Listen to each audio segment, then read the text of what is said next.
I think it's pretty safe to say that when we examine the Skywalker saga, by far, one of the big productions was, of course, The Rise of Skywalker, given that it was a very tough production by Disney and Lucasfilm. Even Kathleen Kennedy said this, J.J. Abrams, Chris Terrio, and more. This is Mike Zero. Make sure to subscribe if you are new to the channel for future Star Wars content.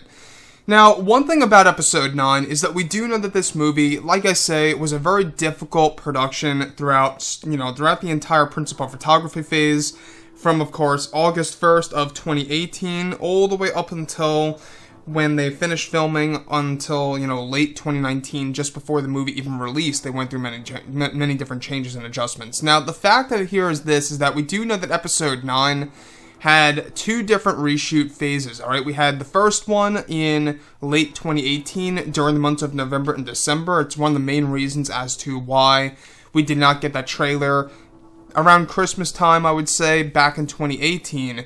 And the second phase of reshoots were actually done in August, September, and October of 2019 last year.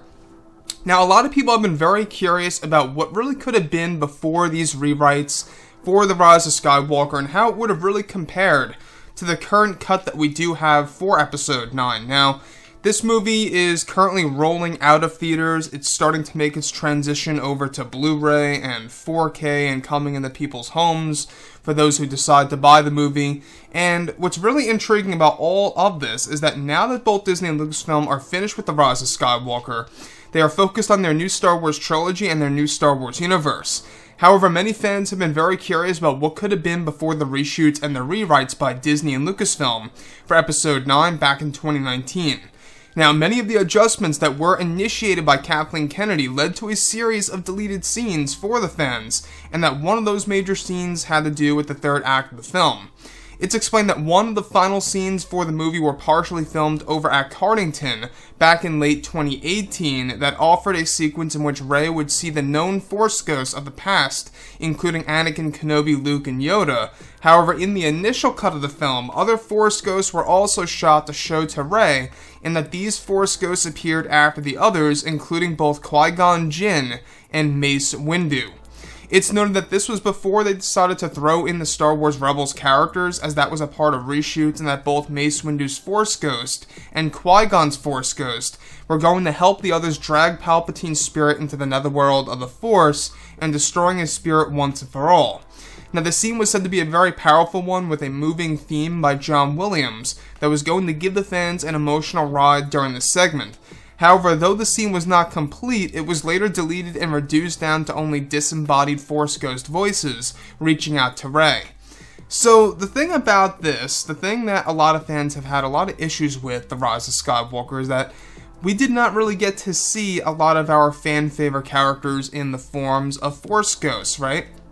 A lot of fans out there, including myself, love Kenobi, we love Yoda, we love Anakin, we love Mace Windu and Qui-Gon. And we would have gotten that if it weren't for Kathleen Kennedy stepping in and changing many different aspects of this movie, right? So, the thing about The Rise of Skywalker that really had so much potential is, of course, it would have given us a different side of Star Wars. Who would have ever imagined to see Qui-Gon's Force Ghost or Mace Windu's in live-action form, right? That's exactly what they were originally going to do before they decided to only have them as disembodied voices, giving us the less is more concept. That's exactly what Kathleen Kennedy wanted. She wanted the less is more concept to not go over the top, to actually make our minds wonder. And to me, I think that that is something that should not be a less is more type of strategy. To me, I think that's something that should really be done visually speaking, where you do get to see the Force Ghosts. I think that, obviously if they showed the Force Ghosts in the second act, them just being voices would have made more sense, but we got to see none of them in this movie besides Luke Skywalker and Leia. Not even Ben Solo at the very end of the film. So, the fact now that they're moving on from this movie and the fact that Kathleen Kennedy no longer has creative control over any current Star Wars projects is a real good thing. It's really going to be a light at the end of the tunnel here, telling us, the Star Wars community, that changes are coming, that big things are coming for the Star Wars franchise, and that it's really going to be treated differently, which is something that I'm really looking forward to. I will be honest with you guys. I'm very excited to see, how these new movies, these new TV shows are really going to look like now that Kathleen Kennedy can't really touch them on a creative scale. But nonetheless, thinking about Mace Windu and Qui-Gon Jinn actually helping to destroy Palpatine's spirit by dragging him into the netherworld of the Force would have been absolutely amazing. It would have been beautiful, and it would have been modeled after the expanded universe. This is exactly how Palpatine died, similar at least, in the old expanded universe, where a Jedi actually becomes a Force ghost and drags Palpatine into the netherworld just as he dies, essentially. Where Palpatine becomes a part of that Jedi dies and drags him to the netherworld. So, with that being said, guys, drop a comment below. Let me know what you think about all of this in the comments. And if you guys did enjoy the content for today, do make sure to drop a thumbs up on this video to support the channel. I thank you all so very much for the kind support, and I'll catch you guys next time.